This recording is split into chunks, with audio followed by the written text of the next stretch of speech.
Macheni kendo nyakoro moge juang'ero kamano kuom kete kar kae mor marani pod ikete weche manyien mag migago. Wadhi nyime kod weche manyien.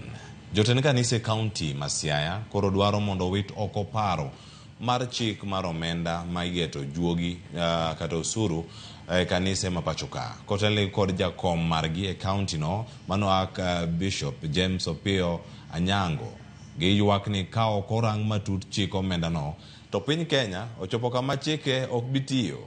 Jagoro margi Bishop Winfred Amolo wacho ni chik omenda no dhi tamo jodolo e chwalo tijegi kaka lemo ne jogo matuo.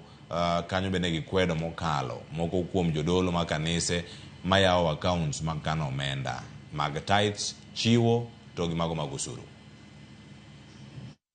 Emomiyo to makumana mana gima wawacho ni wa recommend ka nitie genuine umbrella bodies ma omi thuolo mondo tim regulation ne kanise. Mani e gima wanyalo riworego kaachiel kendo wago Nyasaye erokamano. Jadolo koyalo injili botwe higni 5 togo milion 5 kodhi e jela odhi yudo jomoko bende odhi yalo nigi kuro. Joka bende gin mina gi yie margi.